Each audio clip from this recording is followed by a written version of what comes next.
Okay, good afternoon sa ating lahat. 4:51 na, no?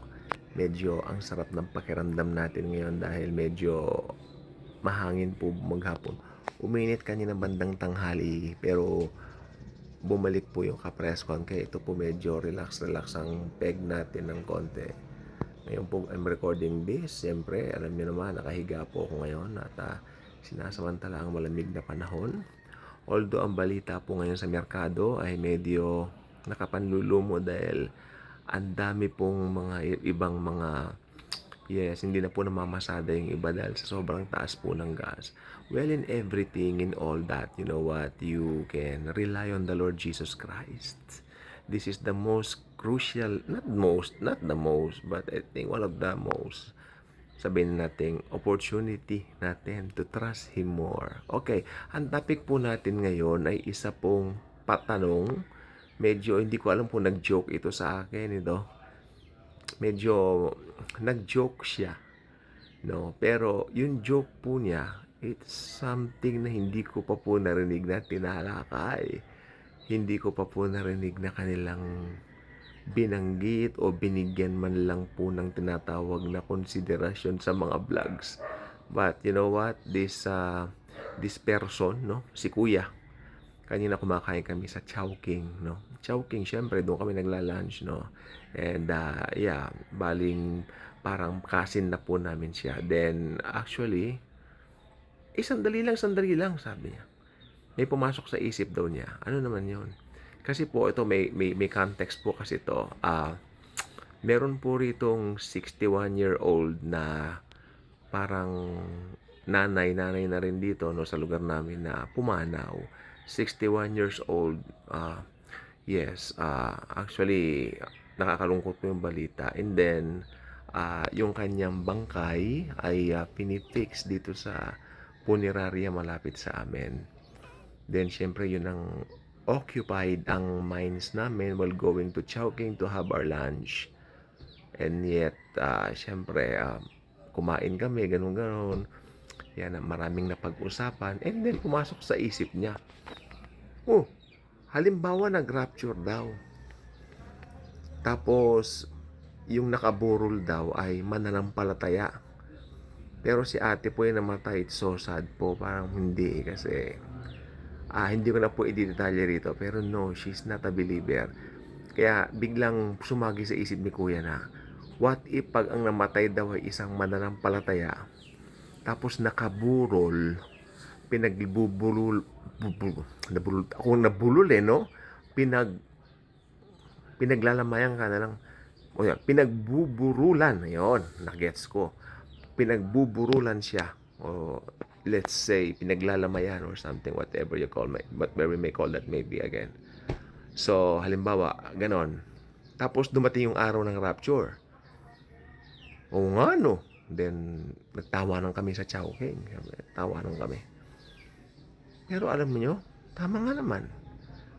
Meron na ba kayo narinig na nangaral na nakaburol? Ang tinuturo ko dito yung Antikristo na buhay. Pero iba yun Dahil yun, masama yun masamang pangyayari yung mangyayari sa kanyang pagkabuhay kasi pasok na yung Great Tribulation. Pero ito mananampalataya.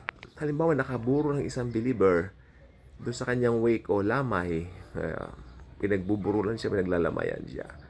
Tapos dumating yung rapture. Maliwanag po sa Thessalonians, tayo pong mga nabubuhay pa ay hindi mauuna. Ibig sabihin, hindi tayo mauuna doon sa mga patay.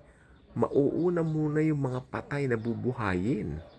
So, halimbawa, ikaw, believer ka, nabuhay ka, nandun ka rin, tapos, nandun din yung ibang mga unbeliever, pagkatapos, dumating yung rapture, malaking shocker po ito sa mga unbelievers sapagkat makikita po nila mababangon yung patay.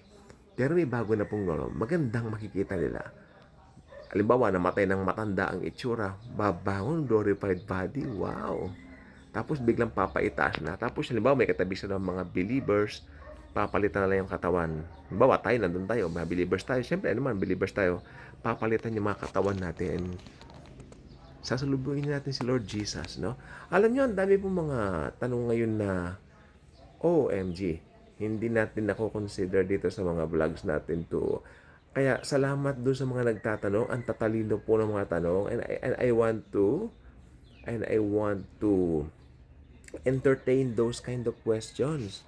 Some are not entertaining it due to some, sabi nila, craziness, foolishness. No, it's not craziness. It's not foolishness either. Why? Because, oo nga naman, hindi mo ba alam na senaryo yun?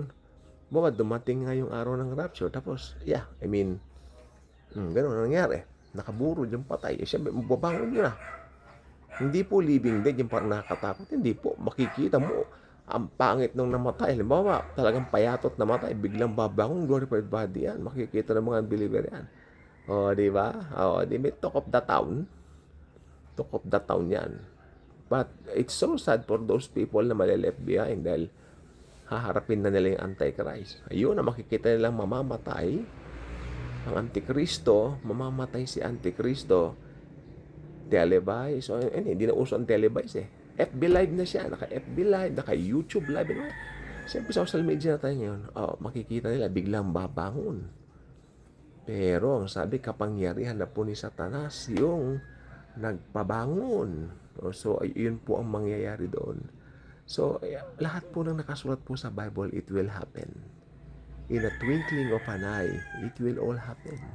So, tayo mga mananampalataya, we don't have to fear anything. We just have to put our faith and trust in Jesus Christ. Dahil siya po ang may hawak ng lahat. Ang sarap pong mahiga ngayon. No?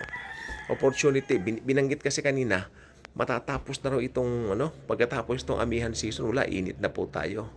So, yeah, kaya sabi ko, samantalahin po natin habang nakahiga tayo, nag-vlog na ganito. Albihira ko naman pong gawin to. Tsaka napagod po kanina. Ay, kaya ganun po. So, yun po. Yung mga senaryong ganun, no, we have to entertain. Ngayon, kung may senaryo kayong nasa sa isip ninyo, nasa mga utak ninyo, no, you just have to, anong tawag dito? Put your request or, itatalakay natin yan dito sa comment section.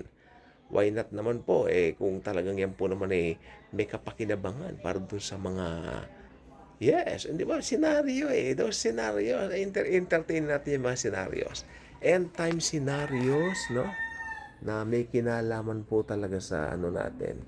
Dito po sa end times na ito, na atin pong pinag-aaralan daily. Pero dahil sometimes, laging yun ang natatalakay natin, minsan nakakalimutan po natin yung, sandali, may ibang senaryo palang pwedeng maganap. May ibang senaryo palang pwedeng mangyari. And sometimes we tend to forget it just because we are focused on this one.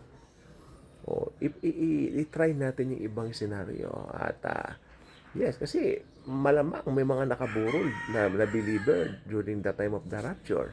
And it will all happen. At least natalakay natin dito. And this is one great conversation na pagmumula ng mga conversation na pag nag-comment kayo, ganyan, maganda po yan na tayo po ay nagbibigay ng mga kuro-kuro dito, ng mga, hindi lang po kuro-kuro ito, mga talagang, ano ba yung nandito sa ating heart? Ano ba yung tingin natin? No? Ano ba yung palagay natin? Dito, welcome po lahat dito. May nag-comment nga rito, misguided daw po ako kasi naniniwala raw tayo. Tayo raw, misguided tayo kasi ano raw tayo, mga pre-trib tayo. Di ba? Sila raw kasi parang, ewan ko, anong tawag po sa kanila? Naniniwala sila, nangyari na raw kasi yung tribulation. Ako hindi po ako nakikipag-away sa ganyan. They can call us names as long as hindi below the belt. Pwede. Huwag lang magbi-below the belt. Mahirap po yon, no? Alam natin yung natin. Mga Kristiyano tayo, may mga isip po tayo, hindi na po tayo mga bata. O, yun lang po na pag-usapan natin. So, subscribe na po kayo dito sa ating channel. At dito po walang ibang bida kundi ang Panginoong Jesucristo at ang ginawa niya sa krus ng Kalbaryo. Yun lang po at claim your healing, claim your blessings.